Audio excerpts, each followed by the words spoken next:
Hello everyone, welcome back to the Magpie Channel TV. Wasn't planning on doing a video today, but this exclusive breaking news from the Daily Mail is definitely worth a mention. Oh yes, we're back in the game. We are back in the game. We are back in the title race. Yeah? Champions League, here we come. Oh, this summer is going to be absolutely wonderful if you're a Newcastle United fan.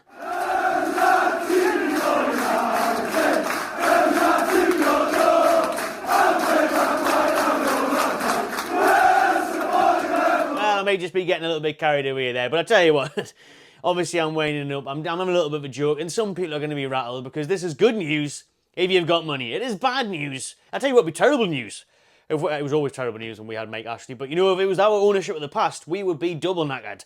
But now, these new rules, if they come in, it's very, very exciting for Newcastle United, and for anyone that's got some money, to be fair, and for even teams like Everton, who have, well, Everton, if they have not got punished, because the points deduction they've got this year for overspending, they wouldn't have came into that. Now, if it happened, if they had money to splash the cash, your villas and stuff, because certain teams go through these spells, Nottingham Forest, who also, points deduction, you know, they've got money to try and go for it, to gamble it, to risk it, sign loads of players, see what happens. We'll try and break the mould. At least for me, these rules give people a chance of breaking in to the top six, but then again, on one hand, it gives a chance for the top six to get even further away. So without further ado, let's actually talk about the rules. If you haven't seen what they are, I'll put the specs on and I'll read from the article exactly what it is before I get into more of my thoughts like I just have. Kind of jumped the gun there. But let's read it out then. The Premier League are eyeing up abolishing points deductions, no more points deductions,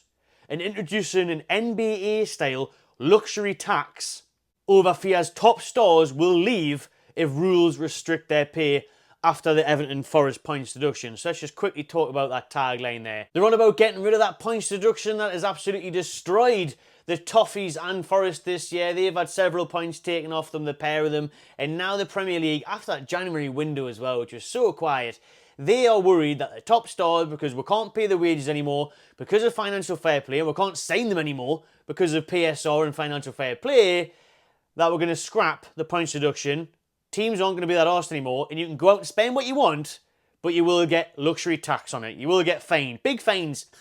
Big fines. Like I'm arsed about a big fine if I'm Newcastle United, Saudi Arabia known as. Big fine. How big's the fine? Because this pot of cash over here, endless. Yeah? Huge. Don't even know what to do with it. Have a fine. Take it. It's like when footballers park on double yellows all the time. Do you think they're arsed? St. Max used to do it all the time. I've seen him do it outside City Pool, and I will dig him in for it because he wouldn't get a photo with us. Aye, Maxie, I don't forget. So when he parked outside the City Pool, no, I'm sitting there like a good law-abiding citizen, paying my parking, you know, £1.80 an hour, getting ripped off. Maxie pulls up, not arsed. £70 fine, do you think Maxie's arsed? £70 fine, bloke was on 70, 80 grand a week. It's like us dropping a penny. You know, they're not bothered. And that's not even the equivalent. If these mega rich billionaire Premier League owners from any of the top six clubs, not just Newcastle United, get slapped with a fine because they spent 200 million more than they should have, you think they're going to be arsed if you hit them with a 10 million fine, 100 million fine, whatever you want. It's not going to make a difference. And it's totally going to be worth it. It's totally going to be worth taking that fine. If Newcastle go out and spend 400 million, get fined 50 million, but we end up getting top four again, mint. Worth every penny. Anyways, I'm sidetracked into my own thoughts again before going the overview of exactly what the article says. So, Everton were deducted 6 points this season. Forest were hit with 4 points. Man City, 115 charges. Funny this, came into a good time this, hasn't it, for Man City fans and the club. You know, they've got this 115 charges looming over them. All of a sudden they get rid of the rules, they have a points deduction off them, and they can carry on. That's bad crack. They have got to be punished. They have got to be punished for the 115 charges they have got before these new rules come in. They can come in from this June, apparently, maybe, if it goes ahead. But the damage has already been done for City. They've got to face the consequences of those 115 charges. If they don't, there'll be uproar. Massive uproar. But Everton and Forest have got them points deductions because they breached profit and sustainability rules. They could be the last clubs to ever have that fate. There are grave fears that under the current guise, PSL will see Premier League fall from its lucrative position as the world's best league because it will no longer be able to afford the best players on the best salaries. Radical reform has been discussed among the clubs and an entirely new system could be voted in at the end of the season meeting in June. 17 out of the 20 clubs are thought to be leaning towards a significant change. 14 clubs need to be in agreement, remember, to get a new rule in place. Some feel that the eventual 6-point penalty dished out Everton and the forehand to Forest were draconian and not reflective of why PSR was brought in. We've done a podcast on this already where we say, it's way beyond the past, it's way behind its time. PSR and FFP, it was brought in over 10 years ago. It hasn't changed, money's changed, inflation's changed, everything's changed. So the rules need changed, to be fair, because it cost of living, do you know what I mean? Inflation, through the roof. They believe that should clubs wish to have a go, splash the cash, try and get some players in, try and climb the league, and if they've got the money to do so, they should not face a punishment that could plunge them into the Championship, which is still a possibility for Forest and Everton this year. A luxury tax has been considered, where those clubs who overspend will have a financial punishment which would increase the more they spend. But clubs can choose to press on regardless if they wish. I mean, that's what I mean. Who's going to be asked? Who's going to be bothered if they get told, oh, I'll tell you what, mate, that 150 million you spent on a striker, no, you can't do that. He has a 10 million fine. Oh, sorry about that. All right, then I'll take a 10 million fine. Push on. I wish to keep on spending because I want Champions League again. I want a trophy. Push on. That's going to be the catchphrase of the video, that push on. This is a good part though, and I agree with this bit.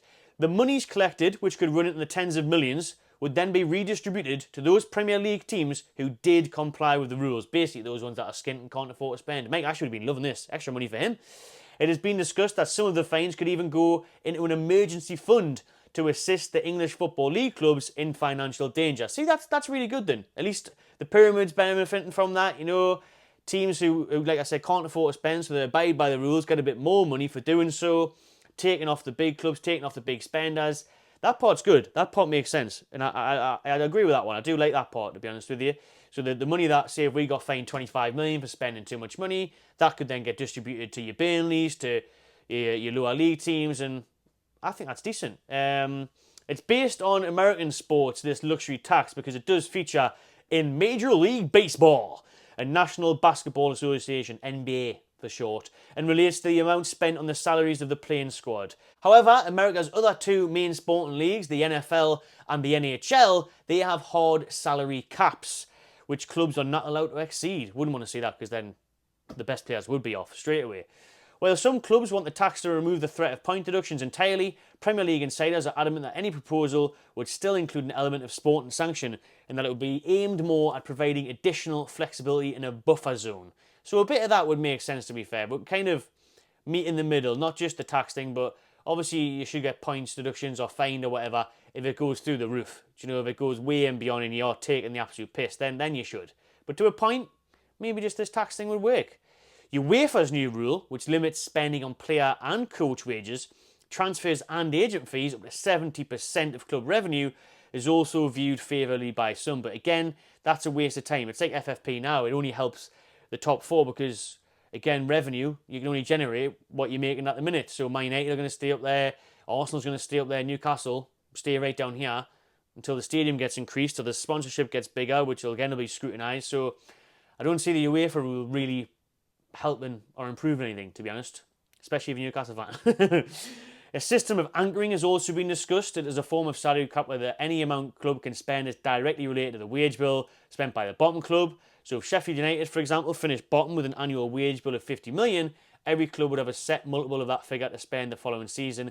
Again, if a club breaks that cap, they pay the fine. There are other financial points up for debate at the end of the season meeting. A growing number, according to a source, want to change financial rules so that only spend on players, buying and salaries is taken into account over a 3-year sporting period. Because obviously now, during that 3-year reporting period, shall I say, money on new stadium, infrastructure, youth teams, women teams, community projects, they're not calculated. They are exempt as part of that 105 million that clubs are permitted to lose over 3 seasons. And in another shock development, a vote to reverse the February ruling that's just been done on related party transaction, so deals within multi-club networks or with sponsors who have the same owners as a club.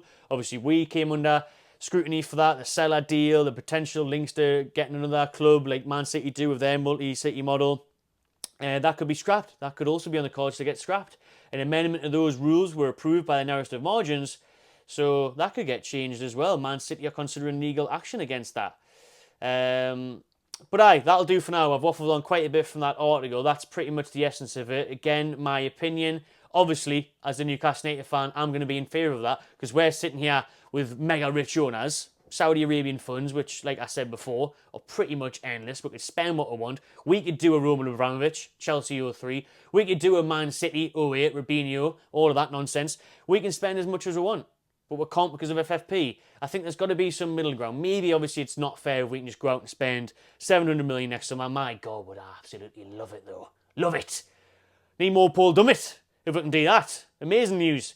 But maybe obviously somewhere down the middle where we can spend a bit more, but we can't go crazy because then that might be unfair. But for me, I'll tell you what, Chelsea are allowed to do it, Man City are allowed to do it, bloody Man United with their revenue, they still spend 100 million on Anthony. Do you know what I mean? So all of this, I want to see it. And it has to change, to be fair. It does have to change because it's not fair on us or anybody. Because to be fair, say Brentford got taken over this summer and they got taken over by a Qatari businessman who had billions in the bank, just like Newcastle did, and then they couldn't do what we can't. To break in that top six constantly, to really have a good go, to go for the top four, to go for the title, to go for cups. Anyone else now can't get in, whether it's us, whether it's a new team that's getting taken over, whether it's like Aston Villa who are trying to push there. So, it's impossible for anyone to break that mould, really, and the big boys are staying at the top. Yes, we did it last year. We're far from doing it this year. Leicester was an anomaly when they did it. Majority of the time, these clubs who are making so much money every year, who've already had success in the past 20 years, who have got a big global fan base, big sponsors from Nike, Adidas, everyone else, then you can do it. But for now, we're playing catch-up. Even with all that money there, we can't spend it. We're having to play bloody Paul Dummett and kids. Do you know what I mean? So there has to be some sort of middle ground. It has to change. And I'm in favour of it. Obviously I am. Of course I am. I want to see it get in. I want to see my team do well. I want to see us bloody win something in my lifetime. That would be nice. And the only way you can do that now is by spending money, isn't it? So if we can spend a bit more, FFP gets changed a little bit, whether this comes in or something else, it does need change. And you do need to help with our teams to try and compete because it's a fixed case at the minute. Do you know what I mean? No one can get in really.